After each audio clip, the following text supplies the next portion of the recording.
So let's make a quick temperature check. How do you feel today? Maybe you can just make a scoring in the chat. A 0 means it's a very horrible day, and a 10 means it's a fantastic day. So what is your current scoring? Mine is an 8. Joanna is also an 8. Tim is an 8. Fabienne is an 8. Perfect. I know Tim is a 9 even. And Julia as well a 9. That's fantastic. And Dan and Stefan is on the phone, so let's see. No, perfect. Thank you for sharing. That's great. That you have a good energy today. I hope after the webinar you may be all at a 10. Let's hope for that. So I would briefly introduce Amaze Growth, Fabian and myself, because we will host this webinar together with you. So I'm actually Simone. I am 39 years old. I have been working for 13 years at strategy consulting. And in 2017, I decided to step out. I started to just do a little startup. I had started with a coach education, and then I was coaching because I used the coaching as a bootstrapping. And in 2019, I realized that my coaching is actually more passion and also more growing than my startup. So I skipped my startup, and then I built up in 2019 more professionally Amaze Growth around Simone. And what we do as Amaze Growth, we focus on everything that leads to growth. So on one dimension, growth leadership, growth teams, and growth strategy. On the other dimension, really growth products, marketing, and sales. And we actually work as coaching and consultants, but we are not doing a big consulting concept. And then at the end, you need to implement a change project. We rather work with the people, empower the people behind the numbers. So the people in your teams that should actually trigger the change, we work with them and help them to really implement the change. And I have 6 internal people. We work with 17 external coaches. And with me is actually Fabienne. And Fabienne has joined quite recently our team and is hosting this webinar with me because she has a special focus on leadership with positivity. Do you want to introduce very briefly yourself, Fabienne? Yeah, sure. I wasn't sure if I should say something or not. Yeah, I'm happy to introduce myself and welcome everyone. My name is Fabienne, as you know now. I'm 30 and I live in Hamburg. I have a fully remote job at Amaze Growth, and I worked in several online marketing agencies where I was briefly specialized in paid social, but 2 years ago I changed my field, and yeah, now I'm like diving into topics as, for example, leadership with positive psychology, which is super interesting.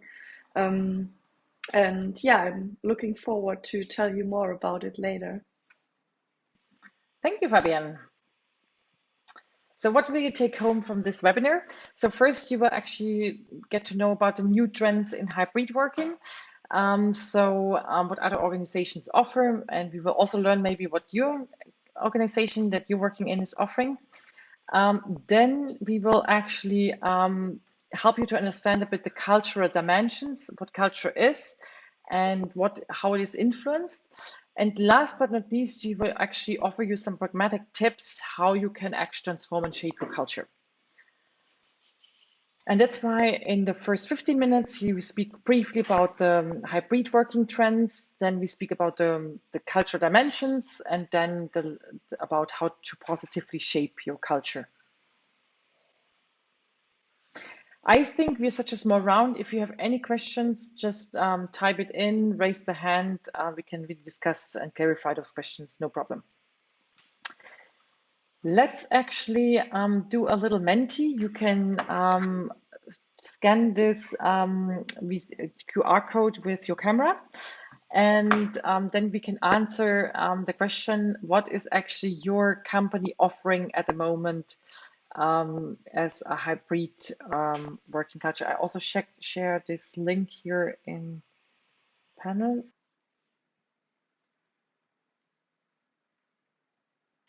And Fabian, what is the trend?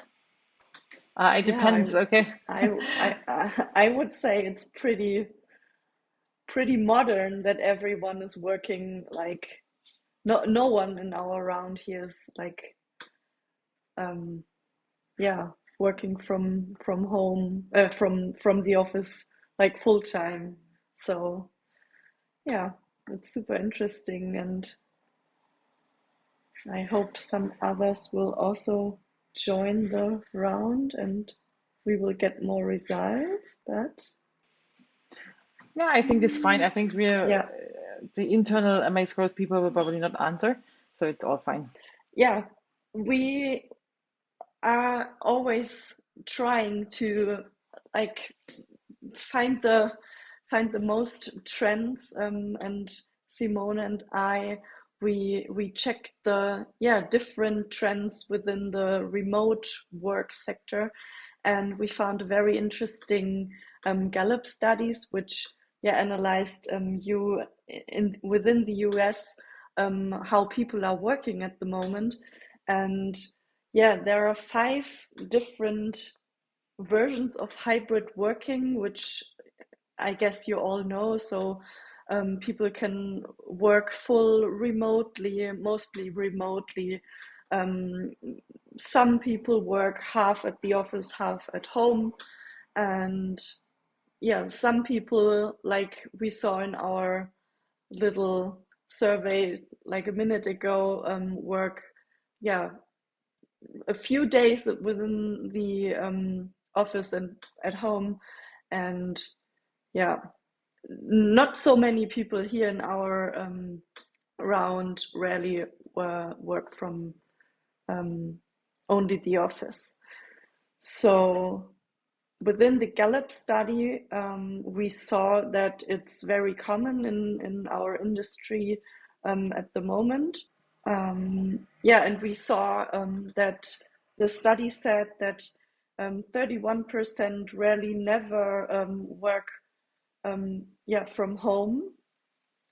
So there are quite a lot of people who really want to work from the office. But when we look at the whole picture, more than half of the people want to work remotely. So they really want to be more flexible, instead of only working fully from the office. So it's a very, very interesting trend. And I think personally that the industry will change a lot, because a lot of office spaces will not be used anymore. And I'm super excited to see what will happen. Um, and because of this trend, we thought it's super important to talk about it and offer you guys tips and strategies to improve the work from home or wherever you want to be.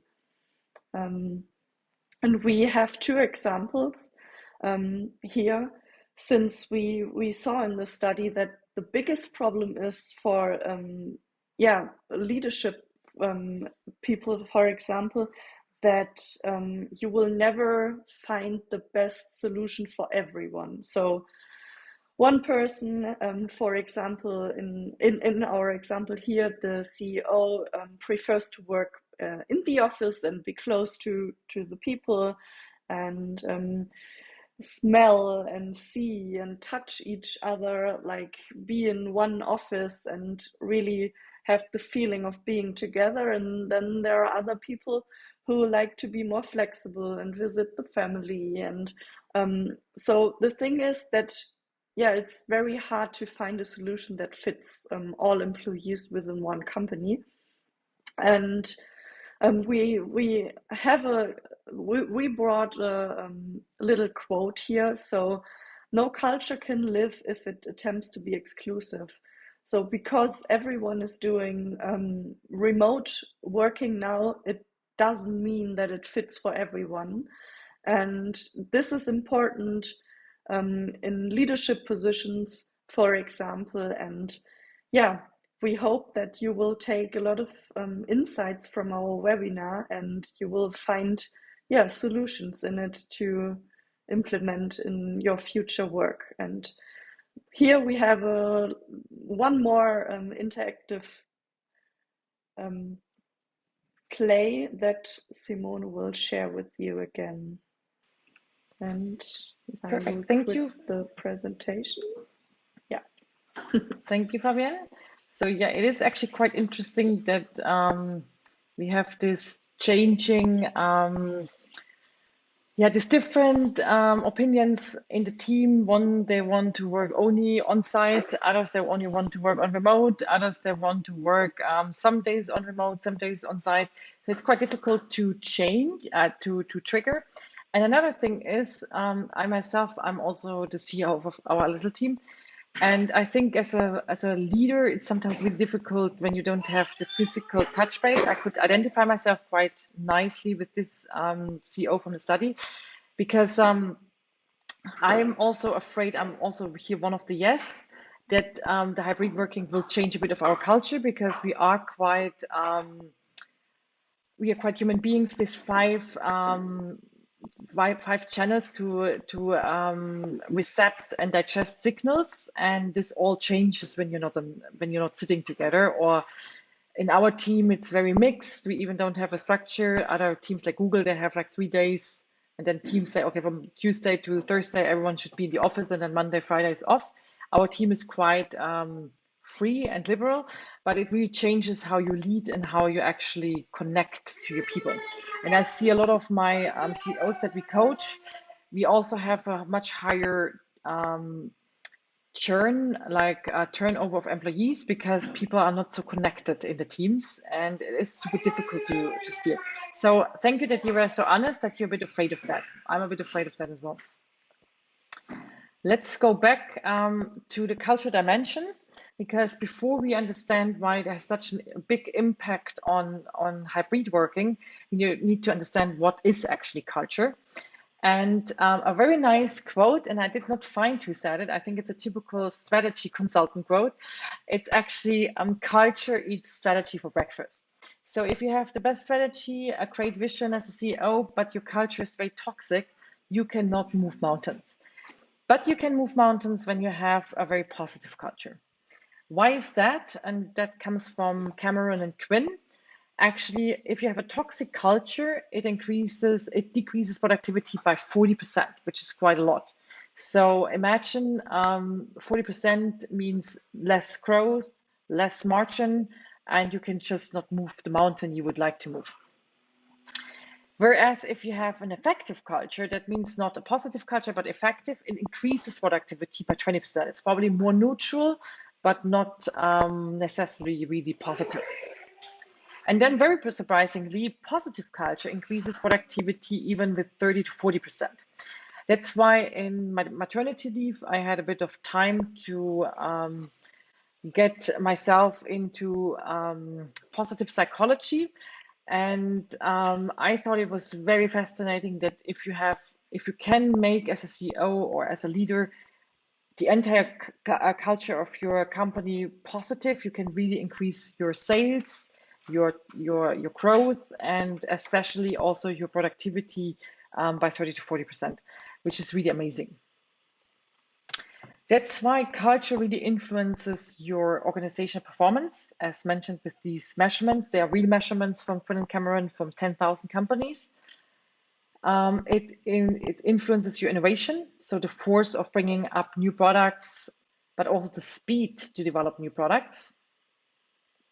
It influences very strongly the engagement, so that every individual is contributing to the vision and the success of your organization. And it, of course, impacts very strongly your competitiveness. So if you have innovation, agility, and engagement quite strong, then you're much, much more competitive than if you have not a very strong innovation, agility, and engagement. Now the big question is, what is the heck is culture? I mean, it's everyone talks about it, but when you think about it, what it is quite difficult to define. And I found it very nice from a very simple HBR article. It's actually something that is shared. So it is a group phenomenon, and it comes with behaviors, values, and assumptions. And my one-on-one coachings with some CEOs, when they say we have a toxic culture, it also falls back on some people, because people share things in the group and then people adapt things. And you have to also figure out sometimes who is really the toxic person in a team to turn them. It is very pervasive. That means it is really all in. So it manifests collectively. It goes through the environment. So even when you just sit in an open space office, I can remember when I worked for 4 years in Scandinavia, in Stockholm. At the end, I was really like almost a bit like Swedish, because you adapt everything out of a sudden, and you change the way you are. It's quite visible with simple stories and actions, and that's why with this definition, the pervasive, it's actually quite evident that when you have a hybrid culture, there's missing a part, because you're not so much again in the same environment. You're not so strongly, you cannot influence what people see during the day. They just sit in front of their computers, and so everyone has a bit of his own culture, which is quite tricky. Then it's very enduring. So especially when you want to change your culture, it's not something to do like this. It's really about thoughts and actions of a group in a very long-term perspective. So normally you have to really look back for 2, 3 years, how it changed, who came into the team, what changed, and it is very implicit. So especially you as a leader, you're also really taken up by it, because you just respond intuitively, instinctively to it, and it's also transmitted through silent language. So that's why it is so important as a leader to step out and to reflect always, what is actually culture, what is my own behavior, do I influence it very strongly, are other people in the team influencing very strongly, what is actually the case around that. With those 4 definitions, Cameron and Quinn developed this competing value framework. And there is actually on one axis the flexibility and direction to really has the willingness to start with big bets and pioneering ideas. A lot of startups are oriented here. And on the other hand, also it's about stability and control. So this incremental change. This is the vertical axis. And then on the horizontal axis, we have the external focus and differentiation. And on the other hand, we have the internal focus and integration. So you see, if you're a startup, sometimes you start here really on that side, very strong with flexibility, external focus. You need to be very external. You have probably also external investors in, etc. But then over time, maybe you grow more in stability and control, because people want to have a secure working place. And then the CEOs tell me always, I don't understand it. We have so many rules and controls, and I don't even find myself in my own company anymore. Yeah, it's because it has been grown and it's changing all the time with the new people coming in and changes that happen on the way. And what is quite interesting, there's now 4 different types, and I would say there's always mixed types. You can be a clan. That means you're very strong and flexible, but you're very internal. So you do very strongly things together.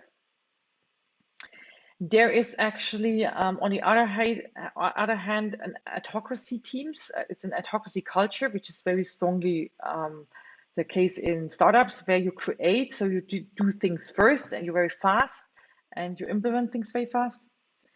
Then we have the competing cultures, where they are very market oriented.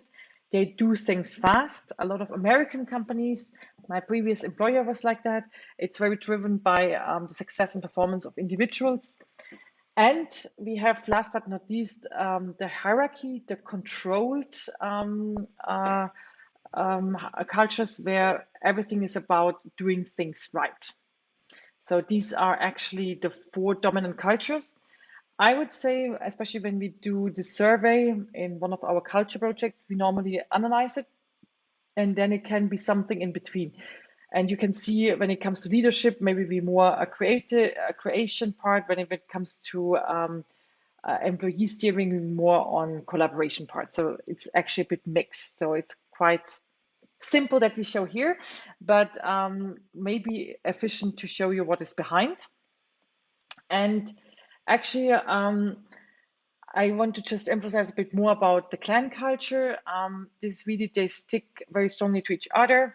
A lot of our agency clients, they have very collaborative clan cultures, and they have now a lot of difficulties to work on remote because the team is not so strongly together and they feel just not so dynamic and so influenced by each other.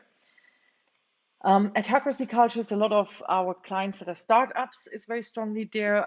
They really focus on learning and development, also of individuals on the market to bring up new things, and they're quite happy about bringing up new things and driving actually, yeah, the new thing around. Then we have the competing culture that is actually really on the success, counted on the success of individuals to really achieve goals and to have measurable results. That is very often, startups grow very often from meritocracy to market cultures, like Google. Google is definitely down there a market culture. And last but not least, we have also the hierarchical culture, which is very strongly on control, that we do the right things and that we keep everything efficient, scalable within the organization. Also, very often you can grow down there when it's too much controlled. And yeah, sometimes it's needed for some growth attempts, but if it's not needed, then it can be, of course, hindering for your growth success. For instance, I think that Elon Musk is definitely wanting himself a controlled, like a hierarchical structure culture, because he did not allow anyone to be back in the home office. Everyone has to work 5 days on site for Tesla. That's definitely something to control. Yeah, and now we have actually prepared for you a little exercise. There's also the definitions again in. And in the exercise, we would like you to do in 5 minutes a quick check what was actually culture looking back at 2019, if your company is that old. How is the culture in 2022? And what kind of culture would I need to really grow efficiently that they have this productivity and get this productivity increase of 30 to 40%? You don't have to share this in this big group. Don't be afraid. I will share this. You can download it directly. And I just give you 3 to 5 minutes to reflect about it. You can also ask some questions. And I'm doing exemplary a quick check how it developed at Amaze Growth. So perfect. Everyone did the exercise. Everyone did reflect a bit. Yeah, it was a bit too tricky. Sometimes it takes some time. I have, of course, prepared this so I could reflect a bit stronger, but we did not do this Cameron Quinn survey ourselves. But before COVID, we were definitely more autocracy. That was also related because we were only two people and very strongly influenced by me and very strongly also more startup cycle. After COVID in 2022, I would say we're more a clan. So we rely more on each other and we want to do things together, which is fine for me for now. But in the long run, especially in 2023 and 20 and forward, I would like to develop smoothly down to more autocracy and market, to be fast and to be also pioneering in our place where we are, and to have more individuals working on their own subjects. Like we have now Fabienne, for instance, that is doing positive psychology, to be broader, because that's what I mean. An Accenture maybe or Strategy and it was a bit too strong in the market, but it's definitely worth it as a coaching and consulting firm to have a lot of topics on the plate and experts that look for certain topics and stand for something. Yeah. So you don't need to share what you have reflected, but I can promise you it is actually quite refreshing to do that and to sit down. And we are more than happy to share with you our Cameron and Quinn. It's not from us, it's from Cameron and Quinn. This questionnaire, you can fill it out. You can also send it to your employees and figure out what is the current culture. Of course, you cannot figure out what was the culture before, but at least you can maybe reflect yourself about it. How did we develop and what was the difference there? Now let's make another little exercise in Menti. if you, after this short reflection of only 3 minutes, if you need to transform the culture due to hybrid working, partly transform our culture. Yeah, perfect. Thank you for sharing. Yeah, partly. For Maze Growth is definitely also partly. What is quite interesting in the Cameron and Quinn survey, you will figure out the different areas, if it's more leadership, employee management, criteria of success, what is actually what needs to be changed. So, and then you can work on those areas if it's more leadership or whatever it is. Perfect. Thank you for answering that. Now let's go back to the pragmatic tips, how you can actually shape your culture to a positive team culture. We have heard that positive team culture is actually the highest standard for productivity of 30 to 40% increase. Also because positivity broadens our attention span, we become more creative, we become also more engaged. And that's why a positive team culture is definitely desired. Let's answer quickly the question, what you assume as of today, how strong is your team culture? Is it very negative or more very positive or positive, neutral? How would you actually assess your team culture? Positive, perfect, that's very great. Neutral, yep. Positive, that's great. I think when you're already positive, it's probably also changing on times. Like now at the moment, it's vacation time. Probably everyone is very positive to go on vacation. But then there's also difficult times that it's maybe more neutral. So I think maybe depends a bit also what your company is going through. I would say ours at Amaze Growth is definitely also positive, sometimes very positive, but we swing around that once. Yeah, so as remember from the Cameron and Quinn surveys from 10,000 companies, a positive team culture is really increasing productivity by 30 to 40%. That's why our aspiration is not to change culture, but to change it for the positive. So if you're happy that your clan culture, we just need to see, and you don't need to transform to a market culture or an adhocracy culture for your next growth attack. It's more important that you really do the clan culture positive so that you really can bring up the productivity that you need for your own growth traction. And here, one of the most important pillars of a positive culture is actually leadership, positive leadership. And that's actually one of the subjects we dedicated ourselves to research ourselves in it. There's a big research area from Martin Seligman around and a lot of other researchers. It's coming from positive psychology. But we have actually dedicated also Fabienne to help us to research the topic. And hence, I would like to give over the word to Fabienne.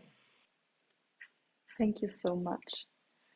Yeah, as Simone said already, leadership is one area within the company culture that can transform into a more positive way. And yeah, on the next page, we can see, for example, how it's done. We will provide 3 tips for you. And the first one is that it is of utmost importance that as a leader, you set a good example. When you, as a leader, are positive and you're able to encourage your staff and your co-workers, then you will have a big impact on the positivity in your team. And as Simone said, Martin Seligman is leading the positive psychology area, and he implemented a model that is called PERMA model, and it is 5 parts within the model are super interesting to look through. And the first one is that positive emotions are super important to build a healthy life, and that will, if you're like super aware of yourself and your emotions, you're more able to transfer the positive emotions to others. And it's, for example, meditation or journaling and all stuff that you do to get closer to yourself and to your emotions. And you can not only do this with yourself, but also you can look how you can transfer the positive emotions that you create to your coworkers, or your employees. And um, the second part of the model is the part engagement. The part engagement cares about flow and motivation, and also here it's important to see how you can create flow moments, and how to be within the flow at your work, but also how can you create an environment for your employees that they are like having flow moments, and are more motivated by doing things they really like to do. And therefore this part is super important to push the positivity within your team. And that's already the transferring to the next part, the positive relationship area. And Martin Seligman says, if you really take care of your relationships, for example at work, at home, with your partner, with your family, friends, then it helps you to become more positive in all areas. And to strengthen the positive relationships you have in a mindfulness way creates like a very, very warm feeling, which then also leads again to more positive emotions. And if you take care of all those parts, then you will become more positive. And the next part means meaning, the sense and purpose you have within your task and at work, or also at home. If the meaning of those tasks and how you feel towards them is more clear to you, then it helps you first to get through tough times better, but also to be again more motivated, and if it makes sense to you what you're doing all day long.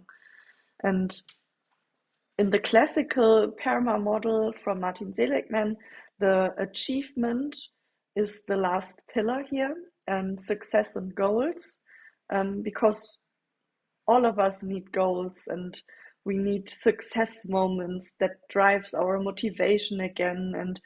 And to take care of this and really think about how can I get to my goal, how will I be more successful, how can I achieve something meaningful, also helps to create a more positive feeling within you, but also within your team. And last but not least, we have the V, which stands for vitality. And this is quite new within the PERMA model of positive psychology, because it says that only if you have a healthy body and a healthy mind, then you are really able to implement all those things I just told you. But we all know when we are sick and we don't feel well, we are tired and stuff like this, then we can try to have as much positive emotions as we want, but it's not working so good. So here it is super important to take care of our body as well, go for walks and do some sport and eat healthy. And it all relates each other, and helps to become a more positive person or a positive leader. And the second tip we have for you today is how to communicate effectively. And at Amaze Growth, we have in my opinion, super effective tool, which we do.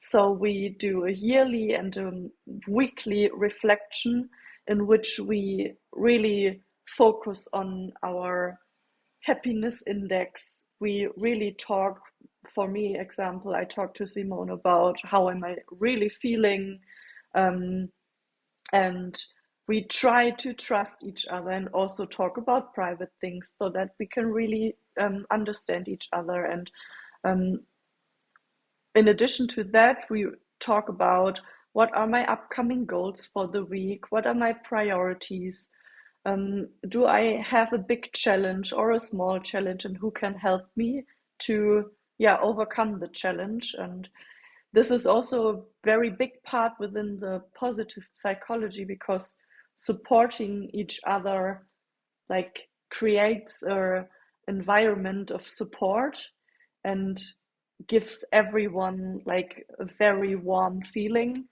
And this is super important to do. And yeah, we would like to motivate you to do this with your employees as well. And for me, the gratitude task is, which you can see on the right page, that we share for each other what we are grateful for.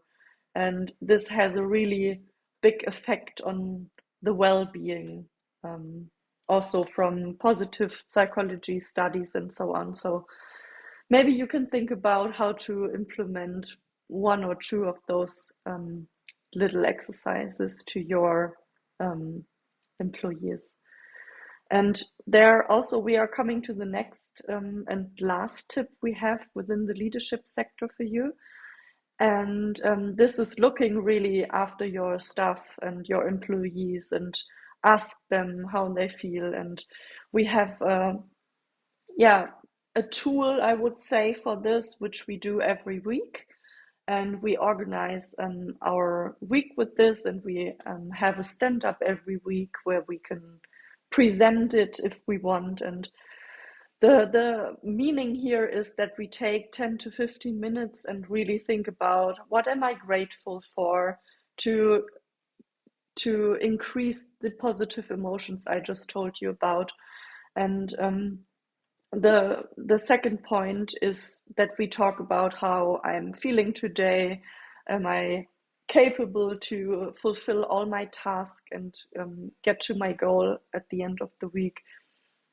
And to really think about which obstacles do I have, and do I need support, ask for help, and really write down in which area you need maybe help, and who can help to achieve your goals.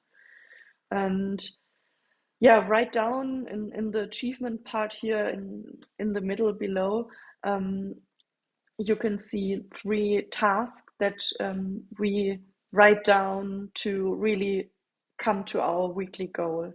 And the last point here, which is in my opinion super important, is to not only think about yourself, which we are all super good at, especially at work, because we all have to get done our task. And it's, from positive psychology perspective, super important to also think about other people and ask yourself, maybe I can take 15 minutes out of my week or an hour to ask around and help someone else. And it's super interesting to look at yourself. What does it do for you? What changes within you? Also to see the reaction of other people if you go and ask, hey, I see you maybe need some support. Can I help you? And all those 3 tips are super important, and we have very good results generated with those tools and tasks. And I hope it's inspiring for you to maybe implement one of those. And now I will give over to Simone. Thank you very much, Fabienne, for outlining this. And a positive leadership is actually really important for also employee retention, especially from team leader to normal employee. This is actually the biggest hurdle. If you leave the company, if you really like your direct report, you actually will not just change like this. If you don't really like the direct report, it's very easy for you to change. That's also proven in research. So that's why we focus very strongly in educating positive leaders and bringing in leadership development really the positive psychology in. There's tons of other things that you can take that fits better to your culture. but they are very effective. Thank you, Fabian. A second part to actually transform your company culture is actually the management of employees, to really look that this is that there's a positive practice. So leadership is very often individual and one-on-one leadership, as Fabian outlined, but employee management of employees is really how you manage your team. And here it's super important that you really engage with your staff, and that you also bring frequent strategic reviews in and ask people to take over responsibility as a goalkeeper. So you see here, Joanne took over the strategic lead, not me, because I don't have so much time. And everyone stands for a certain topic. And this is super important to really appoint the people and bring responsibility to them. A second part is actually that you really encourage people to talk, especially when they're on remote and on site, that everyone raises the voice, talks about their challenges in a very safe environment. And it's more difficult when it's on remote to create a safe environment. That's why we actually structured a bit our internal meetings about to really focus on cross-functional collaboration, to really set goals across all the different areas. We also focus really on clear roles and responsibility, as mentioned before. We conduct definitely one knowledge sharing session to really learn from each other. We do that in a lunch and learn. We do frequent retrospectives, and we actually exercise in each meeting that we do together, really mindfulness exercises. That can be gratitude, that can be a little meditation, kudo cards to praise someone for something, that really brings up the team spirit. Normally you do this very intuitively at lunch, but since we don't meet each other so frequently, we do it now really precisely, and we reflect about what happened actually maybe in the last lunch we had together. And last but not least, it's very important to develop autonomy for each of the employees, because autonomy is one of the pillars that people feel motivated. It's autonomy, relatedness, and competence. My 9-year-old daughter is very happy that she can make herself some steps now because she's autonomous. And that's also for your employees. Everyone needs to have the autonomy. And that you can actually foster with goalkeepers to really appoint them for strategic development areas of your team. It doesn't need to be on company area, it can be really on team area. We have this monthly lunch and learns to learn from each other, from our clients, from our new research areas we researched on. And we also foster that everyone does a different training roadmap, because that enriches our team. We are all coaches, we are all consultants. But if someone does now in positive psychology, the other one in OKRs, it really brings us better together as a team, and we have more from the skills we actually adapt from the outside world, the external world. The fourth pillar is actually strategic emphasis, which is super important. Here, it's really to speak about the expectations, visions, and values.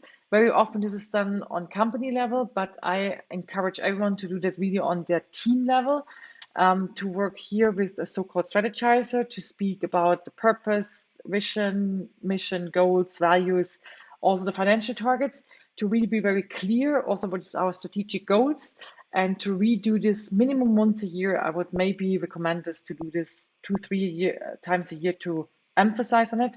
For instance, at Accenture, we had this also as a screensaver. I mean, that's maybe a bit extreme, but to just have this all the time really awoken in different meetings. And then very important to align the vision with your employees, because everyone has its own definition of their vision, goal, and also care. Here we use a framework from Simon Sinek. It's about my purpose, my vision, my long-term goals, and my strengths. And this one we actually use in frequent sessions when we have a strategy session. Okay, Joanne, what is now your purpose, vision, goal, and also your strength? And to really speak quite openly about it, and to use this also already in recruiting processes. We did this with Fabienne, with Joanne, with actually everyone in our team, to just see that our vision and also our goals align with each other. And then last but not least, conduct also frequent offsites. We accompany at the moment a lot of offsites, especially in September. It's a quite liked month for offsites, to really have maybe an external moderator or appoint someone in a team that is good in moderation to really do some strategic work, some fun work together, and also what is the next development stage. And last but not least, also when you are more a clan culture, it's super important to speak about criteria of success. Here, it's really important to work with objectives and key results, develop this, and also ask and invite everyone to participate in it. We strongly recommend to do so-called OKR cycles. You can do that very easily in a team, in an entire company. It's a bit more difficult to set up, but foster that. It's really important. Celebrate successes with an after work or a joint lunch, to just see each other again and to also have the success discussions, and celebrate also together failures, especially to create a psychological safe environment to conduct failures. We have a very simple framework. We speak once a month about my fuck ups, what happened actually, why did it happen, the reflection of myself, what did I learn out of it, what will I do next time differently, and how can Amaze Growth grow with that learning, which is very important to just share it and to see that all failures is also learning for the organization.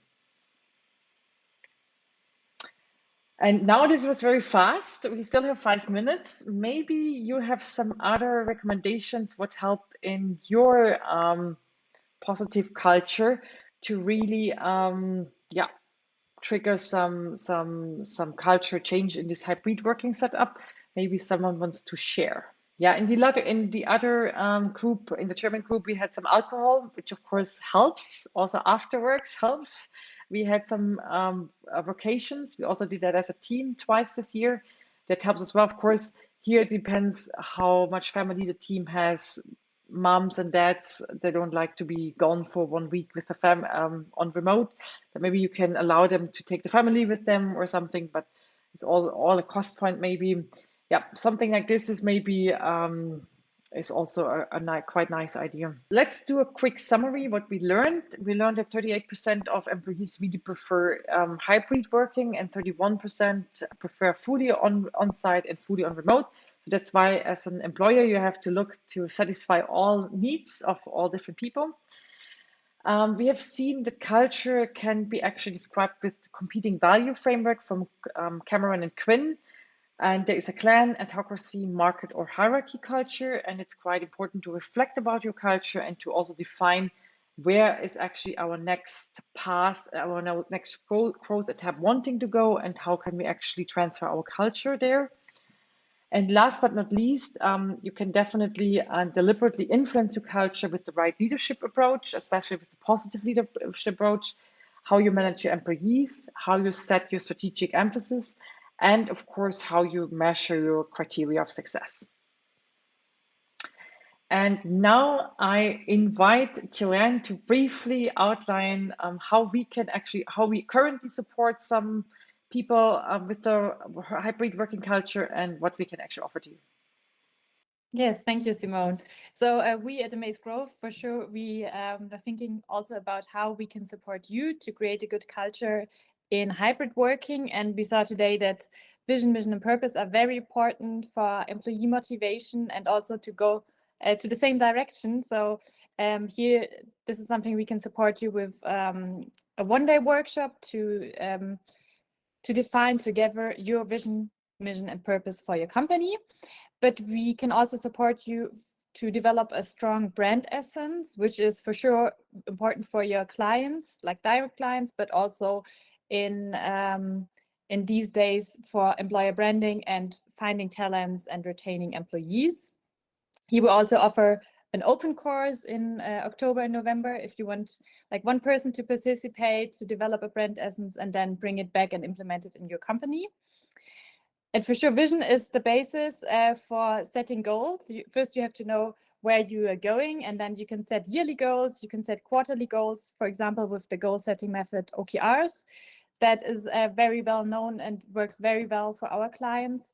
So we help especially a lot of startups and agencies to implement it in their companies, which takes mostly about like 2 days, where we work together, where we explain the method, but also support you to set the right goals, to define the right OKRs, and to make sure that it's easy to implement in the daily working routine. Here also, very shortly, we offer an open course where you can send 1 or 2 employees to learn it and then bring it to your company. And last but not least, leadership is very important for a positive culture. We need positive leaders. Here we offer one-to-one coaching, also team coaching, and new this autumn an open course where we focus a lot on the topics that Fabienne told us about. So my purpose and vision as a leader, how can I handle difficult situations, give feedback, and adapt my leadership style based on different needs and situations. So 1 minute left. I give back to you, Simone. Thank you very much, Joanne. This is how we currently support a lot of other clients. Do you have any questions? Maybe anything to add, or did we forget something, any feedback? Then you can provide us your honest feedback, because we will have a next webinar in September to actually become better there. And thank you so much for your time. And we will hopefully see each other very soon again.